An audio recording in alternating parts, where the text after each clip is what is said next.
जय हिंद दोस्तों। Class today के डिजिटल प्लेटफॉर्म पे आप सभी लोगों का स्वागत है, इस उम्मीद के साथ कि आप सभी लोग स्वस्थ होंगे, मस्त होंगे, बहुत ही अच्छे से अध्ययन कर रहे होंगे। ठीक है, जो लास्ट क्लास हमारा चल रहा था, जो यूपी आपका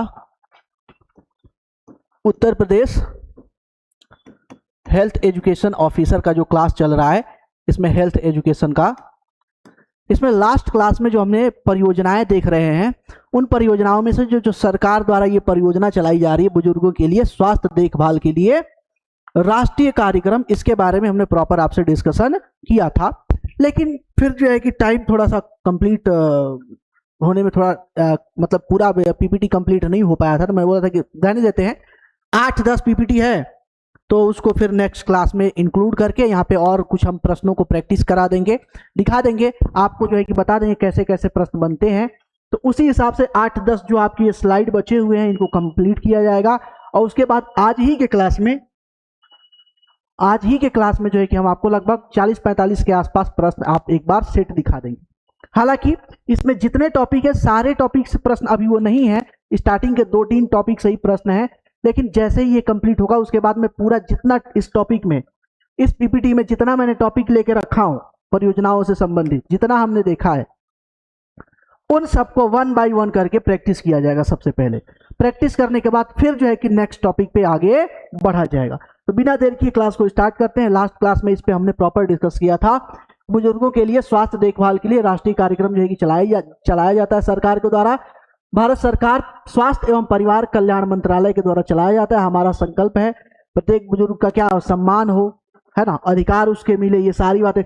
समग्र स्वास्थ्य की देखभाल की बात करते हैं, जेरियाट्रिक देखभाल सेवा की बात करते हैं, घरेलू और सामुदायिक देखभाल की बात करते हैं, स्वस्थ जीवन शैली को बढ़ावा देने की बात करते हैं, हेल्पलाइन और परामर्श की यहाँ पे बात की गई है, सारी बातें की गई है। कौन लोग लाभ उठा सकते हैं, तो 60 वर्ष या उससे ज्यादा उम्र के जो भी लोग हैं, वरिष्ठ लोग हैं, जिनको सीनियर सिटीजन बोलते हैं, उन सबको जो है कि इनका लाभ होगा। कार्यक्रम के लाभ क्या है? बेहतर स्वास्थ्य सुविधा मिलेगी आपको, लंबी आयु होगी, बीमारियों की समय पर पहचान और उपचार किया जाएगा, मानसिक और सामाजिक स्वास्थ्य में सुधार होगा, सम्मानजनक और स्वतंत्र जीवन आपको मुहैया कराया जाएगा। ये सरकार का इसके थ्रू जो है कि कार्यक्रम का उद्देश्य जो है कि दे रखा है। आइए अपने बुजुर्गों की देखभाल करें, संकल्प लें, उनका सम्मान करें और उन्हें स्वस्थ जीवन दें। ये सारी बातें हमने, बाकी सोसाइटी में क्या होता है, बाकी सोसाइटी में हर एक तरह के लोग हैं, उस तरह के लोग भी हैं जो अपने माँ बाप को बिल्कुल देवता की तरह, भगवान की तरह, देव की तरह पूजते हैं, उनकी सेवा करते हैं, अपनी आखिरी सांस तक, अपनी आखिरी सब कुछ उसके लिए लुटाने के लिए तैयार रहते हैं।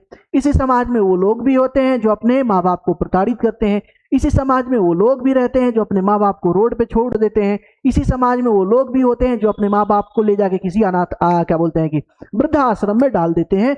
तो हर तरह के लोग समाज में हैं। तो ये समाज के में थोड़ी जागरूकता के लिए सरकार कार्यक्रम चलाती है। सेवाओं का लाभ कैसे लेंगे? तो नजदीकी सरकारी अस्पताल, स्वास्थ्य केंद्र जो भी है, प्राथमिक केंद्र जो भी है, वहां पे संपर्क कीजिए, अपने आप को रजिस्टर्ड कराइए। हेल्पलाइन नंबर जो है कि है, जिसपे आप कॉल करके भी बात कर सकते हैं, जो आपका 14-567 है, या दूसरा आपका कॉल टोल फ्री नंबर है 1800 है ना, 11-44 और 77, इसमें भी जानकारी ले सकते हैं। ये सारी बातें हमने आपको लास्ट क्लास में बताई थी। ये सारी बातें, उद्देश्य क्या है? 60 वर्ष से अधिक उम्र के नागरिकों के लिए जिला अस्पताल जो CHS है ना, सामुदायिक स्वास्थ्य केंद्र जो है और प्राथमिक स्वास्थ्य केंद्र है के मध्य सतत जो है कि आपका के माध्यम से सस्ती और समर्पित स्वास्थ्य सुविधा जो है कि उनको मिले, सस्ती, सुलभ, आसानी से मिलने वाली सुविधा दी जाए। NPHCE के मुख्य घटक और सेवाएं समुदाय आधारित देखभाल उपकेंद्रों और प्राथमिक स्वास्थ्य केंद्रों पर बुजुर्गों के लिए नियमित स्वास्थ्य जांच उपलब्ध होगी। स्वास्थ्य शिक्षा व घर पर देखभाल की सुविधा भी मुहैया कराई जाएगी। घर पर देखभाल की मतलब कि मान लीजिएगा आप हॉस्पिटल से पास में है, तो हॉस्पिटल से पास में है तो हॉस्पिटल में रूम या बेड उसके लिए ज्यादा जो है कि जरूरी है। जो कहीं दूर से आया पेशेंट है, आप पास में हैं, आपको चेकअप के लिए, राउंड अप के लिए जो है कि बगल में अगर आपका घर है या 500 मीटर के आसपास का घर है तो कोई नर्स जा सकती है, वो आपको देखरेख कर सकती है, या घर के भी लोग हैं जो आपको एक बार जो है देखरेख कर सकते हैं। कोई क्रिटिकल सिचुएशन होती है तो उस सिचुएशन में कॉल करके आपको बुलाया भी जा सकता है डॉक्टर को। ये सारी सिचुएशन यहाँ पे एक्सप्लेन की जाती है।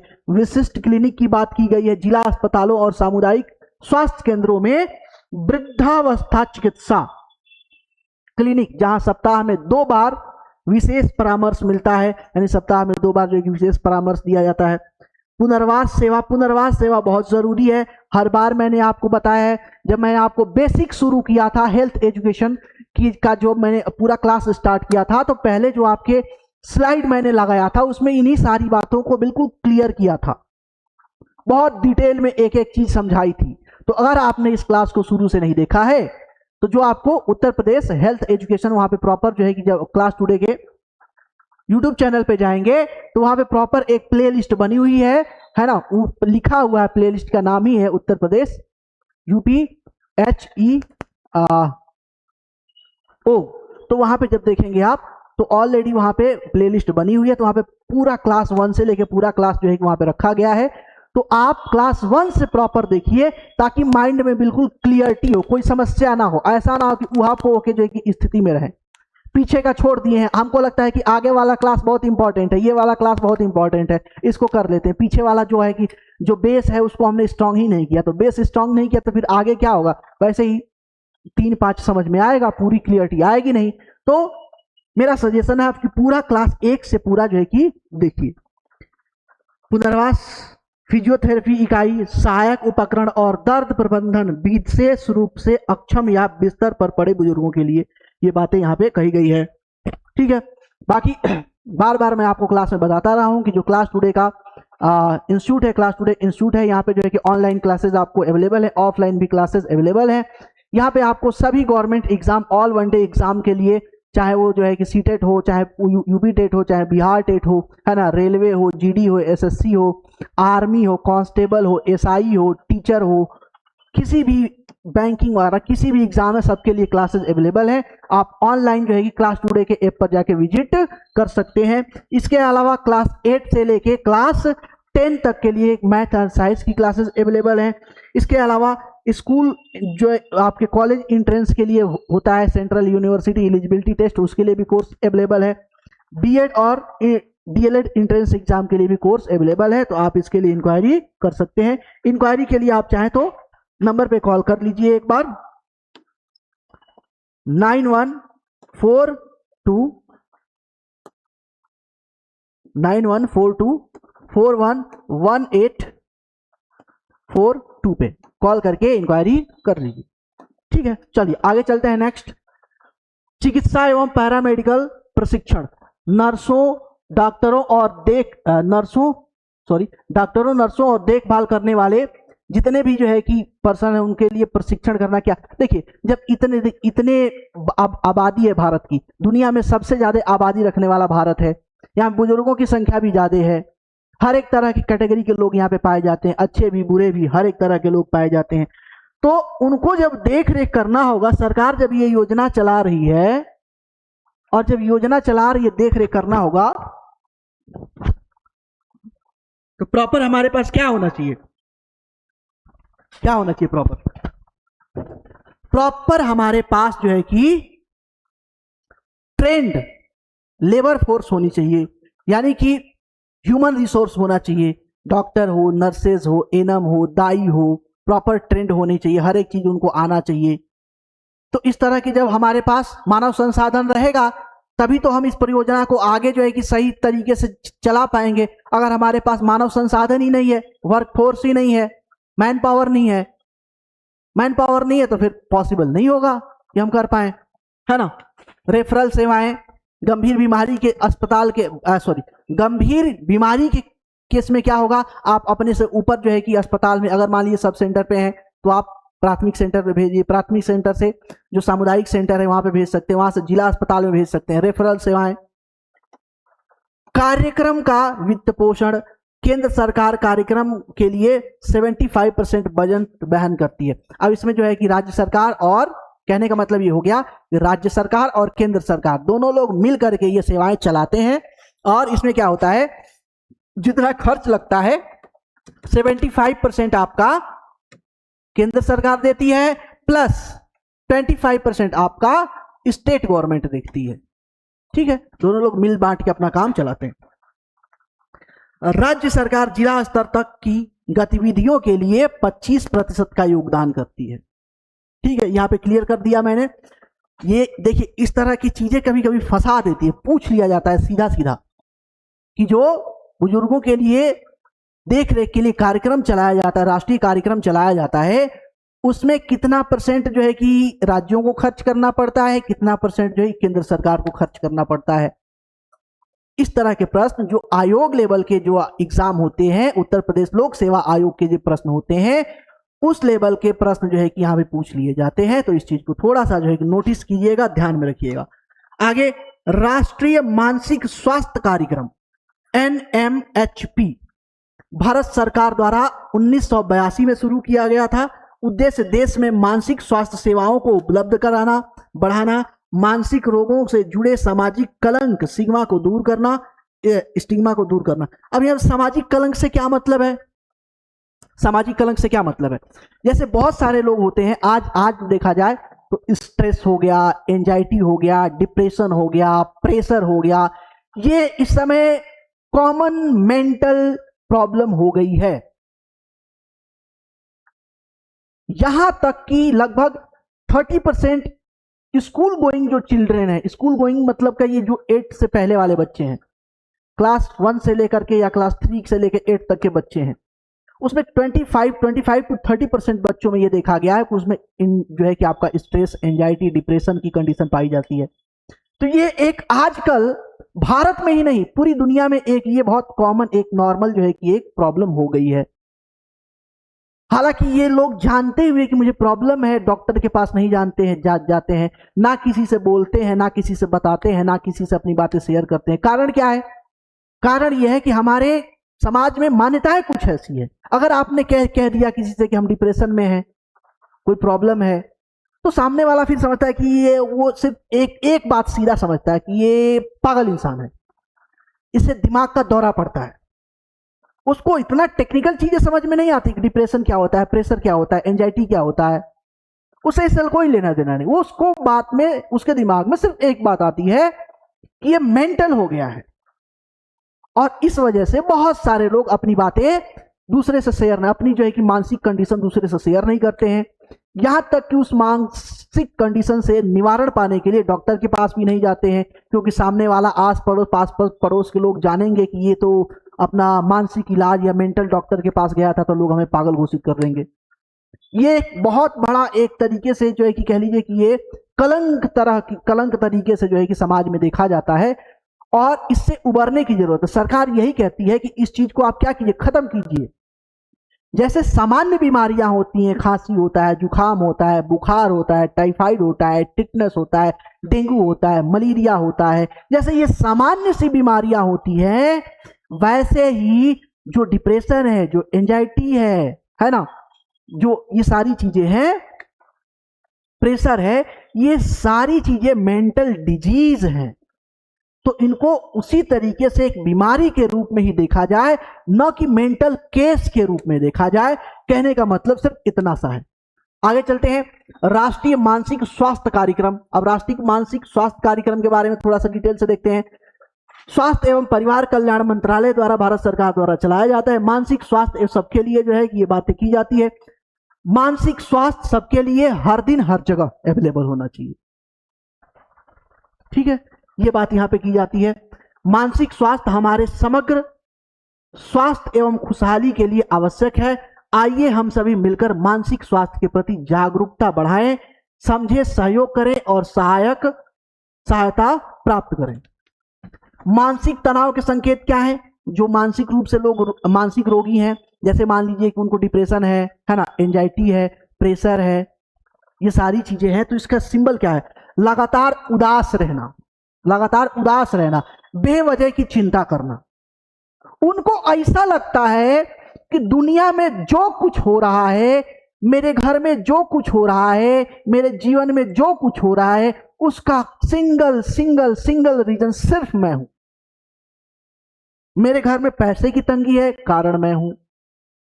मेरे घर में खाने की समस्या है, कारण मैं हूं। मेरे घर में कोई एक्सीडेंट हो गया, कारण मैं हूं।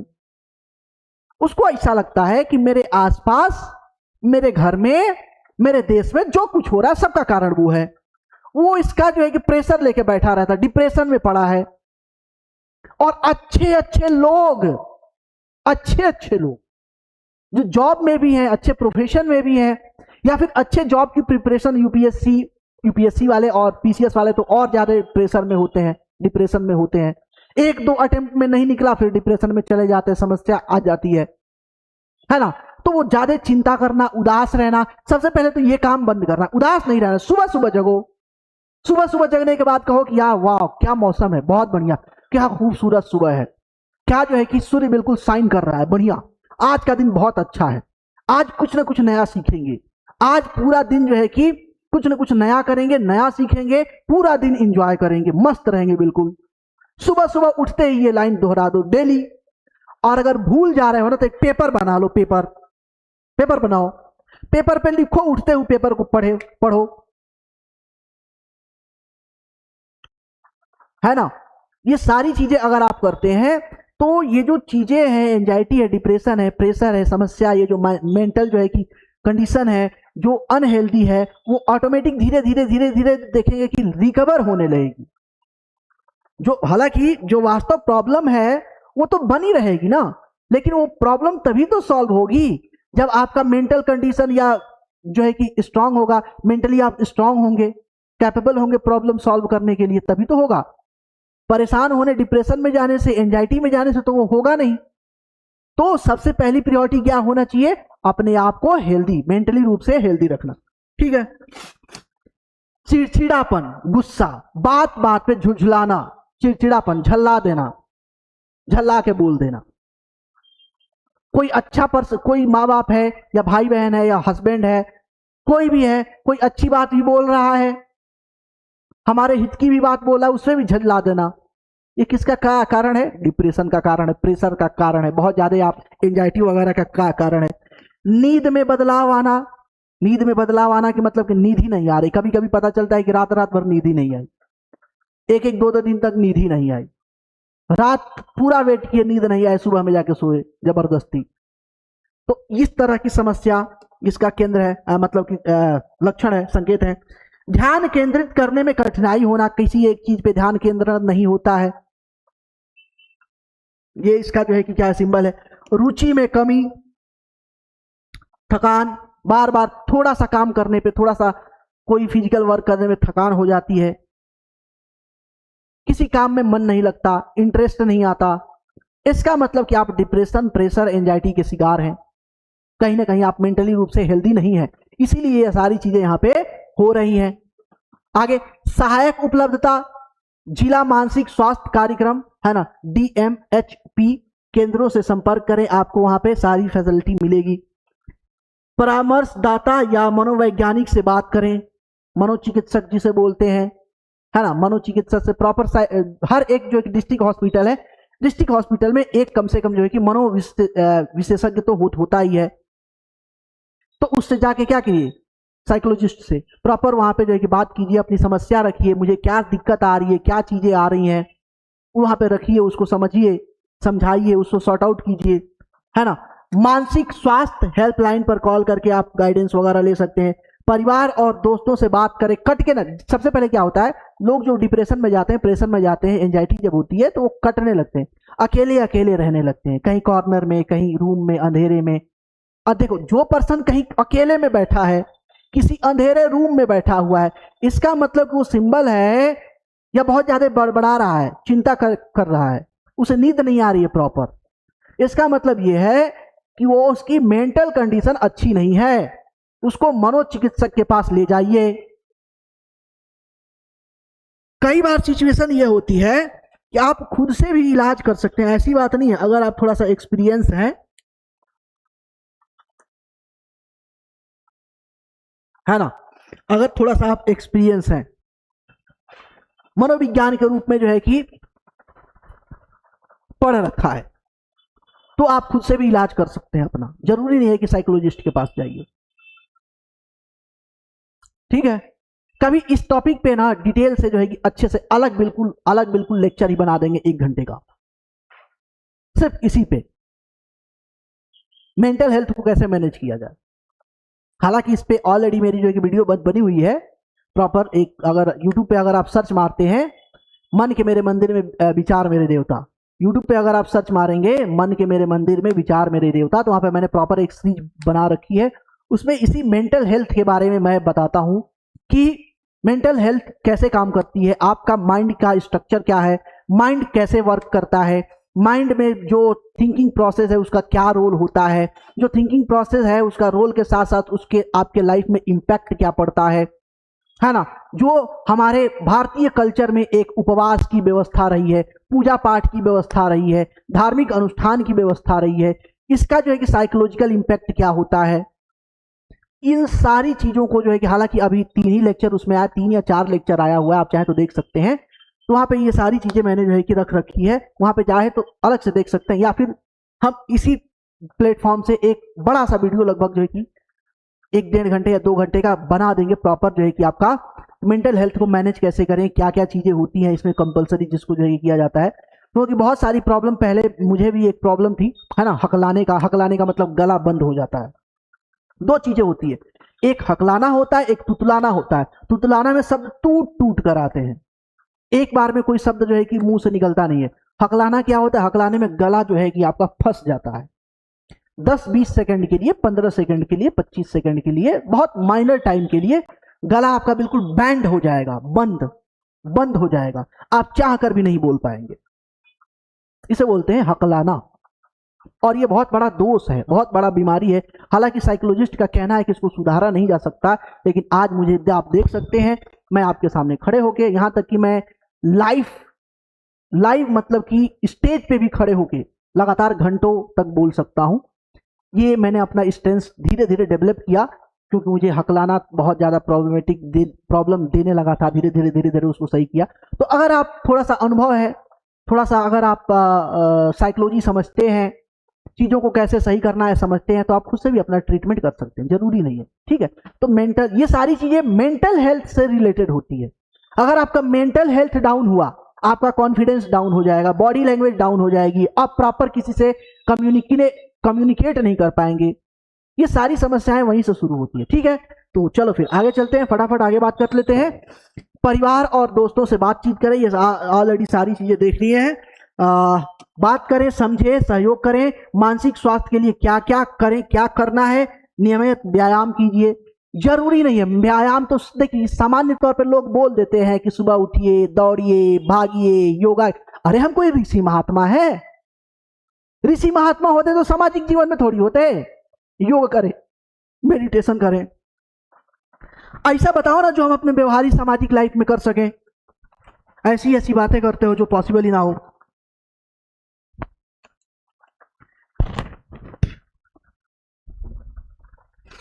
तो जो सामाजिक लोग हैं गृहस्थ जीवन में, उनके लिए बनाया गया उपवास, पूजा की परंपरा, ये एक तरीके से मेंटल हेल्थ सही करने का तरीका है। ये धार्मिक परंपरा से ज्यादा क्या है, आपको मेंटल रूप, हालांकि इस पे बहुत सारे रिसर्च हो रखे हैं, ऐसी बात नहीं है, मैं सिर्फ हवाई बातें कर रहा हूं, बहुत सारे रिसर्च हो रखे हैं, लेकिन फिर ये डिटेल का टॉपिक हो जाएगा, इसलिए यहां पे डिस्कस नहीं करते हैं। हालांकि जो मन के मेरे मंदिर में विचार मेरे देवता, वो जहां पे मैंने सीरीज चालू की है, वहां पे सारा मैंने प्रॉपर जो है डिटेल में आपको रिसर्च के साथ, प्रॉपर एविडेंस के साथ मैंने वहां पे बात की है, ठीक है। चलिए, तो संतुलित आहार करें, हेल्दी आहार करें, पर्याप्त नींद लें, अपनों से बात करें, है ना, और जुड़े रहें, नई चीजें, रोज नई चीजें सीखें, रचनात्मकता अपने अंदर लेके आए, तनाव कम करने के लिए समय निकालें मेंटल हेल्थ के लिए, ठीक है। आइए हम ऐसा समाज बनाएं जहां मानसिक स्वास्थ्य को समझा जाए, स्वीकार किया जाए और प्राथमिकता दी जाए। ये सारी बातें हो गई हैं, चलो भैया आगे चलते हैं। नेक्स्ट, यहां पे वही सारी चीजें लगभग लिखी हुई हैं, लेकिन शब्द में लिखी हुई है, तो फटाफट इसको देखते हुए चल लेते हैं। उद्देश्य क्या है, समाज के कमजोर और वंचित वर्ग के लिए न्यूनतम मानसिक स्वास्थ्य देखभाल सुविधा सुनिश्चित करना। अब देखिए, अमीर लोगों में जो है ना, यहाँ पे भी 2 कैटेगरी आ जाती है, एक तो लोअर क्लास, है ना, और एक अपर क्लास। अपर क्लास में अगर साइकोलॉजिकल प्रॉब्लम, मेंटल स्ट्रेस या मेंटल एंजाइटी या कुछ ऐसी समस्या हुई है तो उनमें कोई समस्या नहीं होती है, वो तो जो है कि प्रॉपर चले जाते हैं डॉक्टर के पास, इलाज वगैरह कर लेते हैं। लेकिन जो आम आदमी है, एक लोअर क्लास है ना, या लोअर मिडिल क्लास है, तो इस तरह के लोग इन सब चीजों से यानी कि डॉक्टर के चक्कर में पड़ने से बचते हैं। तो उन सब के लिए एक बुनियादी, बेसिक, न्यूनतम मानसिक स्वास्थ्य सेवा सरकार सुनिश्चित करती है इसके माध्यम से। जिला मानसिक स्वास्थ्य कार्यक्रम DMHP है ना, डिस्ट्रिक्ट मेंटल हेल्थ प्रोग्राम कब शुरू किया गया था? 1996 में शुरू किया गया था। यह घटक जिला स्तर पर सेवा प्रदान करने पर केंद्रित है। टेलीमानस है ना, सरकार ने 2022 में राष्ट्रीय टेलीमानसिक स्वास्थ्य कार्यक्रम शुरू किया, जो 24/7 टोल फ्री नंबर क्या है? 1441 क्या दे रखे हैं, 14416 माध्यम से परामर्श प्रदान करता है। अगर मान लीजिए आप नहीं जाना चाहते हैं डॉक्टर के पास, आपको डर है कि लोग क्या सोचेंगे, लोग क्या कहेंगे, कोई दिक्कत नहीं है, आप कॉल घुमाइए, कॉल घुमा के डॉक्टर से बात कीजिए, आपको परामर्श मिल जाएगा। प्रमुख संस्था बेंगलुरु में स्थित राष्ट्रीय मानसिक स्वास्थ्य एवं तंत्रिका विज्ञान संस्था है ना, NIMHANS, और सीहोर में राष्ट्रीय मानसिक स्वास्थ्य पुनर्वास संस्था है NIMHR जैसे संस्था इस दिशा में काम कर रहे हैं। ठीक है।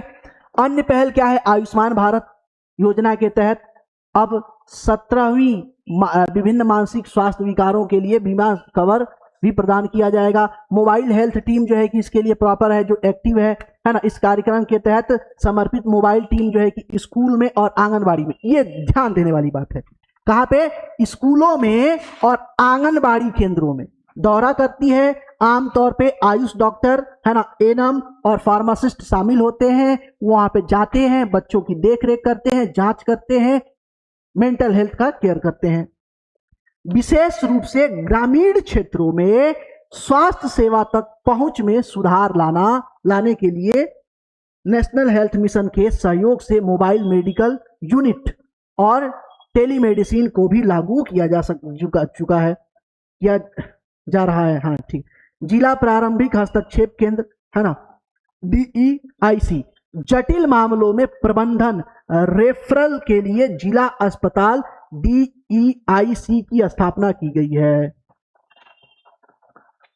स्वास्थ्य एवं कल्याण केंद्र घटक ABHWC के माध्यम से मातृ नवजात बाल स्वास्थ्य सेवा सहित आवश्यक प्राथमिक एवं सामुदायिक स्वास्थ्य सेवाएं प्रदान की जाती है, जिसमें टीकाकरण और पोषण जो है कि यहाँ पे शामिल है। बच्चे के महत्वपूर्ण प्रारंभिक वर्षों के दौरान मानव पूंजी विकास को बढ़ावा दिया जाता है। ये केंद्र सामान्य गैर संक्रामक रोगों और संक्रामक रोगों की रोकथाम के प्रबंधन के लिए भी सेवा प्रदान करते हैं। दूसरा घटक क्या है? AB प्रधानमंत्री जन आरोग्य योजना, ABPMJYE है ना, लगभग 50 करोड़ गरीब वंचित लोगों के लिए द्वितीय और तृतीय स्तर की अस्पताल में भर्ती होने की सुविधा मुफ्त और बिना नकद के प्राप्त करता है। कैंसर के लिए तृतीय उपचार की सुविधा को बेहतर बनाने के लिए देश के विभिन्न हिस्सों में राज्य कैंसर संस्थान और तृतीय देखभाल कैंसर केंद्र TCCC स्थापित करने में सहायता हेतु कैंसर के तृतीय उपचार को सुदृढ़ करने की योजना लागू की जा रही है। प्रधानमंत्री स्वास्थ्य सुरक्षा योजना के अंतर्गत नए MIS और नई उन्नत संस्थानों को ऑन्कोलॉजी के विभिन्न पहलुओं पर विशेष ध्यान दिया जा रहा है। पढ़ लीजिएगा इसको, है ना, ये बहुत ज्यादा कुछ है नहीं। राष्ट्रीय आरोग्य निधि बनाया गया है। इसके अलावा स्वास्थ्य मंत्री कैंसर रोगी कोष बनाया गया है। मतलब कि कुछ ऐसे डिजीज है जो असाध्य हैं, जिसमें फंड की कमी पड़ रही है, तो सरकार आम जनता की भी जो है कि मदद लेती है कि आप चाहे तो स्वेच्छा से यहाँ पे दान कर सकते हैं, वो वहां पे हम खर्च करेंगे। स्वास्थ्य मंत्री विवेकाधीन अनुदान है ना, ये भी बनाया गया। जैसी योजनाओं के तहत जीवन घातक बीमारियों से पीड़ित गरीबी रेखा से नीचे रहने वाले रोगियों को वित्तीय सहायता प्रदान की जाती है, ऑलरेडी ये वहां पे बात की गई है। किफायती दवाएं एवं उपचार के लिए विश्वसनीय प्रत्यारोपण अमृत दीनदयाल आउटलेट इस उद्देश्य के लिए खोले गए हैं। तो दीनदयाल जो आउटलेट है किसके लिए खोले गए हैं? किफायती दवाओं के लिए और उपचार के लिए विश्वसनीय प्रत्यारोपण, ठीक है, खोले गए हैं। कि हृदय रोग, सीवीडी, कैंसर, मधुमेह के लिए दवाएं प्रत्यारोपण रोगी को रियायती कीमतों पर उपलब्ध कराया जा सके। ये सरकार ने प्रॉपर जो है काम किया है। आयुष्मान भारत स्वास्थ्य एवं कल्याण केंद्र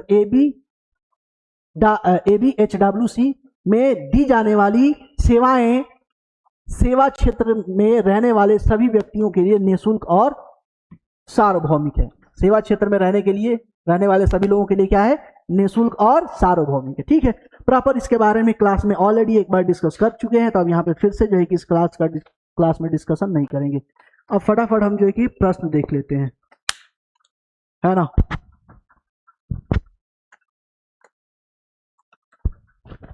फटाफट प्रश्न देख लेते हैं।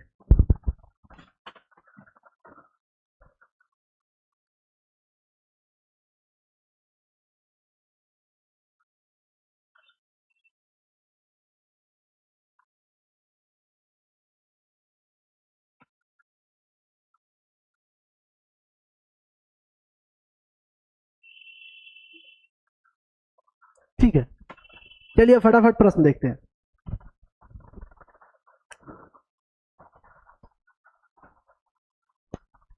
थोड़ी सी यहाँ पे लाइटिंग की प्रॉब्लम है, लाइट कम है, ठीक है। चलिए प्रश्न नंबर 1 पहला, इसमें लगभग 40 के आसपास प्रश्न है, फटाफट देख लेते हैं। भारत में स्वास्थ्य सेवाओं की त्रिस्तरीय संरचना में निम्न में से कौन प्राथमिक स्तर पर आता है? देखिए अब ये सारे बेसिक चीज हैं, है ना। भारत की स्वास्थ्य संरचना, अब उत्तर प्रदेश यानी कि Uttar Pradesh health education officer का फॉर्म के लिए ये बेसिकली जो है कि चलाया जा रहा है, तो वहां पे उत्तर प्रदेश की स्वास्थ्य संरचना भी आ जाएगी, भारत की स्वास्थ्य संरचना भी आ जाएगी।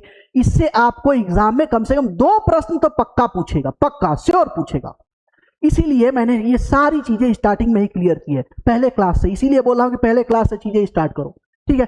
भारत में स्वास्थ्य सेवाओं की त्रिस्तरीय संरचना में निम्नलिखित में से कौन सा प्राथमिक स्तर पर आता है? तो प्राथमिक स्तर पे जो आता है वो आता है आपका प्राथमिक स्वास्थ्य केंद्र। कौन आता है? प्राथमिक स्वास्थ्य केंद्र। हालांकि इसके नीचे आता है सब सेंटर, लेकिन वो प्राथमिक स्तर नहीं है। आगे चलते हैं। दूसरा, उत्तर प्रदेश में स्वास्थ्य सेवाओं के प्रशासन का सर्वोच्च अधिकारी कौन होता है? तो महानिदेशक चिकित्सा एवं स्वास्थ्य विभाग का जो अधिकारी होता है ये होता है ऑप्शन नंबर फर्स्ट। 2, भारत में आयुष्मान भारत योजना 2018 में जो चालू की गई थी का मुख्य उद्देश्य क्या है? शिक्षा से कोई लेना देना नहीं है, कृषि से कोई लेना देना है, महिला सशक्तिकरण से कोई लेना देना नहीं है, स्वास्थ्य बीमा सुविधा प्रदान करना। क्या करना है? स्वास्थ्य बीमा सुविधा प्रदान करना। प्रश्न संख्या 4, निम्नलिखित में से कौन सा संस्था भारत की राष्ट्रीय स्वास्थ्य नीति निर्माण में प्रमुख भूमिका अदा करता है? यानी कि नीति निर्माण की बात की जा रही है ना। तो नीति निर्माण का काम कौन करता है?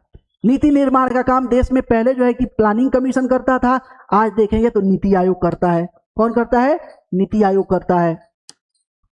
नेक्स्ट, उत्तर प्रदेश में एक सामुदायिक स्वास्थ्य केंद्र यानी कि CHC सामान्यतः कितनी जनसंख्या को स्वास्थ्य सेवा प्रदान करता है? या दूसरे शब्द में कहें तो कितनी जनसंख्या पे एक आपका CHC खोला जाता है?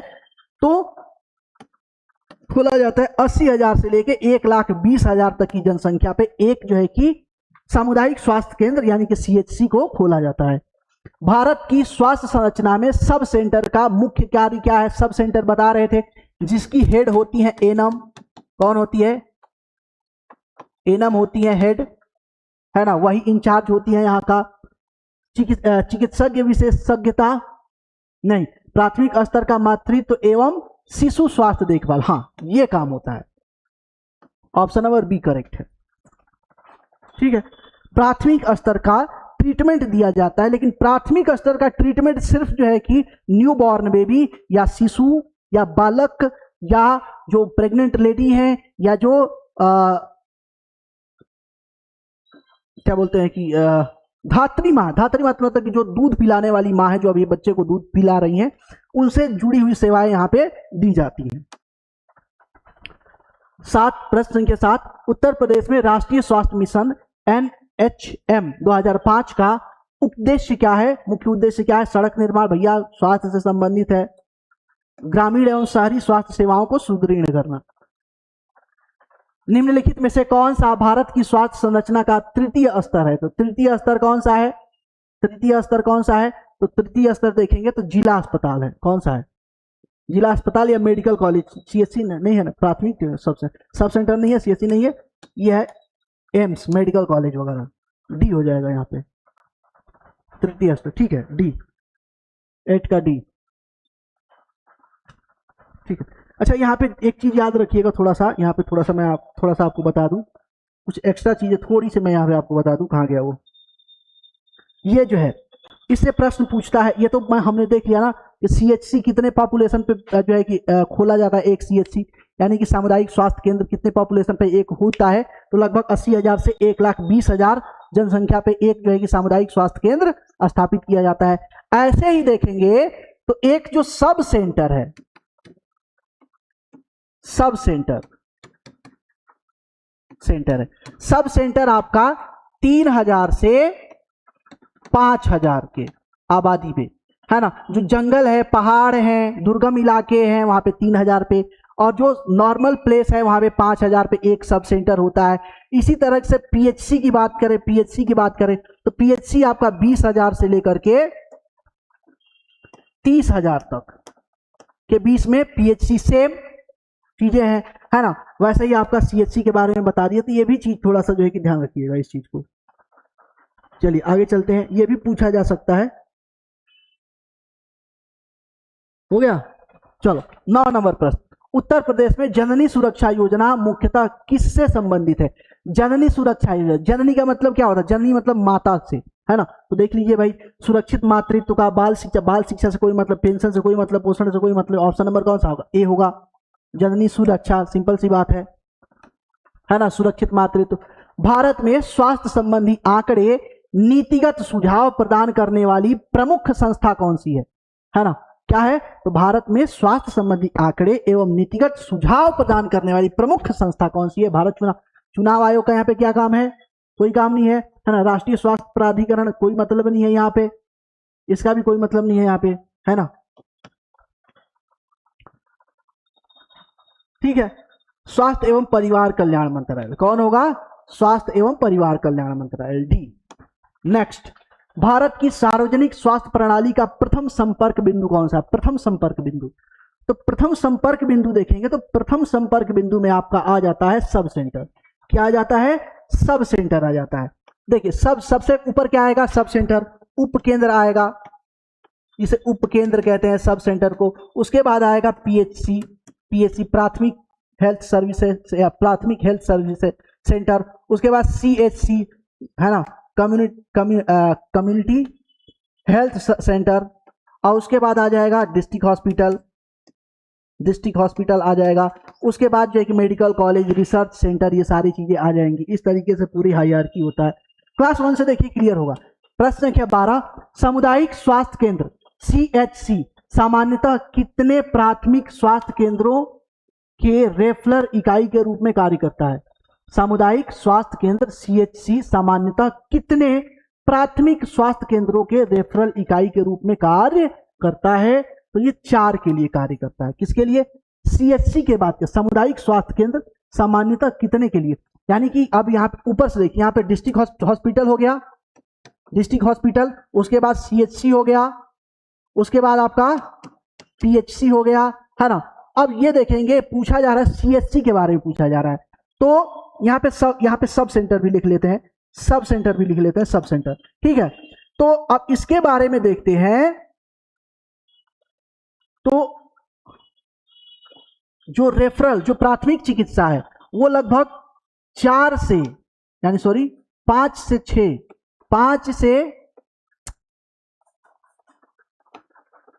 5 से 6 सब सेंटर के लिए काम करता है। जो आपका CHC है वो लगभग 4 जो है कि PHC के रेफरल के रूप में काम करता है। वैसे डिस्ट्रिक्ट देखेंगे तो डिस्ट्रिक्ट में भी जो है कि 4 से 5 जो है कि आपके आ जाते हैं सेंटर, है ना, CHC आ जाते हैं। उसी हिसाब से काम जो है कि ये चलता रहता है। ठीक है, चलिए आगे चलते हैं। नेक्स्ट, भारत की राष्ट्रीय स्वास्थ्य नीति 2017 का मुख्य लक्ष्य क्या है? निजीकरण को बढ़ावा देना। निजीकरण को बढ़ावा देना। भारत की राष्ट्रीय स्वास्थ्य नीति 2017 का मुख्य लक्ष्य क्या है? निजीकरण को बढ़ावा देना, सार्वभौमिक स्वास्थ्य कवरेज प्राप्त करना, विदेश नीति आकर्षित करना, चिकित्सा निर्यात बढ़ाना। ये थोड़ा सा एक्स्ट्रा क्वेश्चन आ गया ना,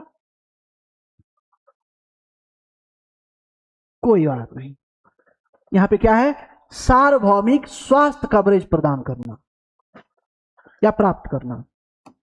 आगे, निम्नलिखित में से कौन सी संस्था भारत में रोग नियंत्रण एवं महामारी निगरानी से संबंधित है?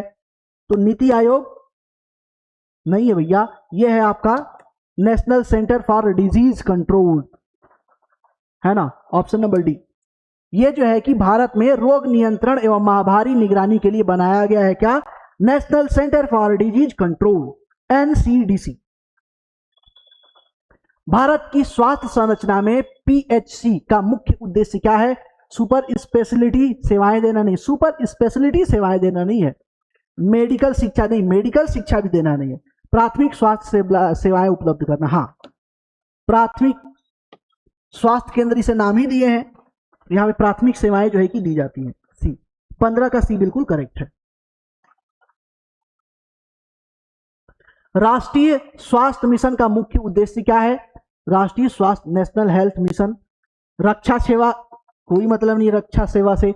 स्वास्थ्य सेवाओं को सुलभ और सुदृढ़ बनाना। हाँ, स्वास्थ्य सेवाओं को नेशनल हेल्थ मिशन है, इसका कार्य क्या है, इसका उद्देश्य क्या है कि भारत में जो भी जो है कि हेल्थ सर्विसेज है उसको बहुत ज्यादा सुलभ और सुदृढ़ बनाना, सुलभ और सुदृढ़ बनाना है।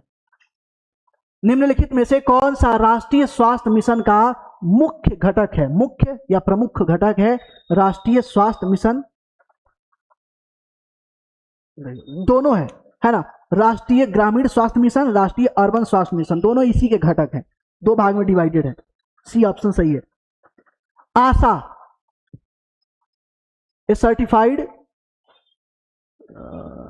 सोशल हेल्थ एक्टिविस्ट, जिसे आशा बोलते हैं शॉर्ट फॉर्म में, कार्यकर्ता का संबंध किससे है?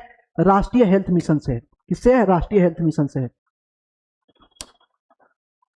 राष्ट्रीय स्वास्थ्य मिशन के अंतर्गत मातृत्व एवं शिशु मृत्यु दर को कम करने हेतु कौन सी योजना संचालित की जाती है? प्रधानमंत्री आवास योजना, जननी सुरक्षा योजना, प्रधानमंत्री किसान से कोई लेना देना नहीं है, प्रधानमंत्री आवास योजना से, उज्ज्वला योजना से, ऑप्शन नंबर बी जननी सुरक्षा योजना।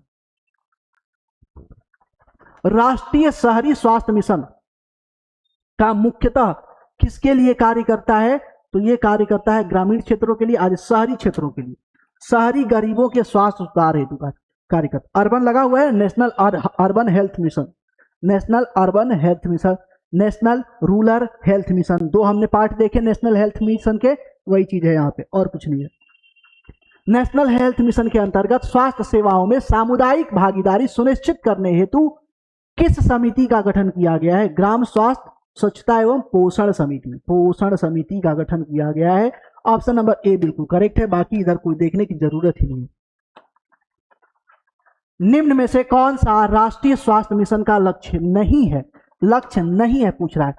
शिशु मृत्यु दर में कमी करना है, मातृ मृत्यु दर में कमी करना है, सार्वभौमिक स्वास्थ्य सेवाएं देना है, क्या नहीं है? तो प्रत्यक्ष विदेशी निवेश में वृद्धि करना, इससे यहां पे कोई लेना देना नहीं है। राष्ट्रीय स्वास्थ्य मिशन का संचालन किस मंत्रालय द्वारा किया जाता है? राष्ट्रीय स्वास्थ्य मिशन नेशनल हेल्थ, तो किसके द्वारा? स्वास्थ्य एवं परिवार कल्याण मंत्रालय द्वारा संचालन किया जाता है। हर स्लाइड में मैंने इस चीज को बताया है। आयुष्मान आरोग्य मंदिर, पूर्व में हेल्थ एवं वेलनेस सेंटर की स्थापना का उद्देश्य क्या है? उच्च शिक्षा, भैया हेल्थ से रिलेटेड शिक्षा से कोई लेना देना नहीं है। व्यापक व्यापक प्राथमिक स्वास्थ्य सेवाएं उपलब्ध कराना, ऑप्शन नंबर बी करेक्ट है। 24 का ऑप्शन नंबर बी करेक्ट। उद्योग धंधे से कोई मतलब, खेल से कोई मतलब नहीं है यहाँ पे। आगे चलते हैं। जननी शिशु सुरक्षा कार्यक्रम JSSK का शुभारंभ भारत सरकार द्वारा किस वर्ष किया गया था? 2011 में, 12 में, 13 में? भैया ये किया गया था 2011 में शुरू किया गया था। कब शुरू किया गया था? 2011 में शुरू किया गया था। चलो आगे चलते हैं। जननी शिशु सुरक्षा कार्यक्रम के अंतर्गत निम्नलिखित में से कौन सी सुविधा शामिल नहीं है? निःशुल्क दवाएं हाँ दी जाती है, निःशुल्क रक्त उपलब्धता बिल्कुल होती है, निःशुल्क परिवहन बिल्कुल होता है। निजी अस्पताल में निःशुल्क नहीं होता, ये सारी सरकारी हॉस्पिटल में निःशुल्क होता है। JSSK के अंतर्गत बीमार नवजात शिशुओं को कितने दिन तक के लिए निःशुल्क उपचार की सुविधा प्रदान की जाती है? तो वो 30 दिन के लिए प्रदान की जाती है। हालांकि व्यापक रूप में देखेंगे तो 1 साल रखा गया है, लेकिन 30 दिन है ना। निम्नलिखित कथनों पर विचार कीजिए। JSSK का उद्देश्य मातृत्व एवं शिशु मृत्यु दर में कमी करना, हाँ बिल्कुल है, बिल्कुल है। योजना के अंतर्गत गर्भवती महिलाओं को सरकारी संस्थानों में निःशुल्क सी सेक्शन यानी कि सीजेरियन द्वारा सुविधा भी उपलब्ध है, हाँ बिल्कुल उपलब्ध है। JSK केवल ग्रामीण के लिए नहीं है। महिला का बैकग्राउंड कोई भी हो, उसका आर्थिक बैकग्राउंड कोई भी है, उसका सामाजिक बैकग्राउंड कोई भी हो, वो शहरी हो, ग्रामीण हो, किसी भी धर्म से, किसी भी जात से कोई लेना देना नहीं, सबको एक कैटेगरी में रखा गया है। ठीक है, तो 3 नंबर हटा दो, 3 नंबर जहां है बस वो 2 ऑप्शन खत्म हो गया। ऑप्शन नंबर ए क्या है? करेक्ट हो गया। नेक्स्ट दिखाई दे रहा है? चलो, जननी सुरक्षा कार्यक्रम JSSK के संदर्भ में निम्नलिखित कथनों पर विचार कीजिए। यह योजना संस्थागत प्रसव को प्रोत्साहित करती, बिल्कुल करती है। इसके अंतर्गत गर्भवती महिलाओं को निःशुल्क आहार सुविधा भी प्रदान की जाती है, हाँ बिल्कुल की जाती है। योजना के अंतर्गत केवल गरीब नहीं, केवल गरीब आ गया, बात खत्म। अभी हमने बताया, बात खत्म हो गई। 1 और 2 सही है, बाकी सब हटा दो। 1 और 2 सही, यानी ऑप्शन नंबर बी क्या है? करेक्ट है। JSSK के अंतर्गत जीरो एक्सपेंस डिलीवरी की अवधारणा क्या है ना? जीरो एक्सपेंस डिलीवरी का मतलब ये हो गया कि जो प्रेग्नेंट लेडी है वो उसका जो है कि प्रेग्नेंट होने से लेके बच्चे के जन्म तक, टीकाकरण तक कोई उसका पैसा नहीं लगेगा। सरकार अपनी संस्थाओं द्वारा मुफ्त सर्विसेज या मुफ्त सेवाएं जो है कि अवेलेबल कराएगी, ये यहाँ पे सुनिश्चित की गई है।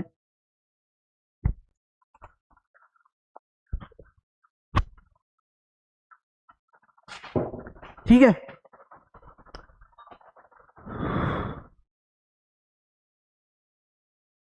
देखो कहां पे लिखा हुआ है, केवल दवाएं नहीं, प्रसव के दौरान पारिवारिक कोई व्यय, हाँ प्रसव के दौरान है ना, परिवार द्वारा कोई व्यय न करना पड़े, ये यहाँ पे कॉन्सेप्ट है। हालांकि ये प्रेगनेंसी से ही चालू हो जाता है, प्रेगनेंसी के 3 महीने से स्टार्ट हो जाता है और टीकाकरण तक पूरा चलता है।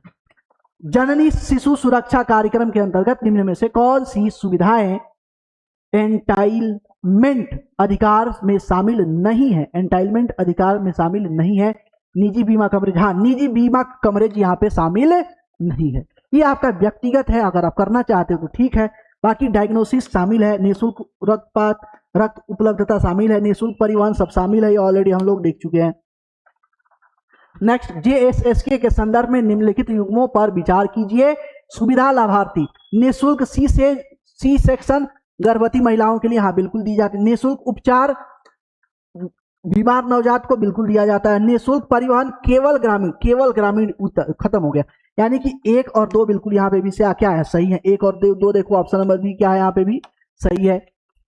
जननी शिशु सुरक्षा कार्यक्रम का प्रमुख उद्देश्य निम्नलिखित में से किस सूचकांक में सुधार करना है? तो मातृ मृत्यु अनुपात और शिशु मृत्यु अनुपात में सुधार करना, IMR और MMR में सुधार करना है। राष्ट्रीय बाल स्वास्थ्य कार्यक्रम RBSK का शुभारंभ भारत सरकार द्वारा किस वर्ष किया गया था? किस वर्ष किया गया था? तो ये किया गया है आपका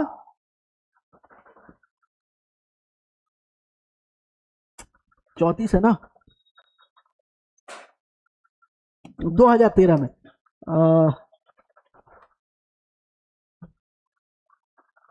शायद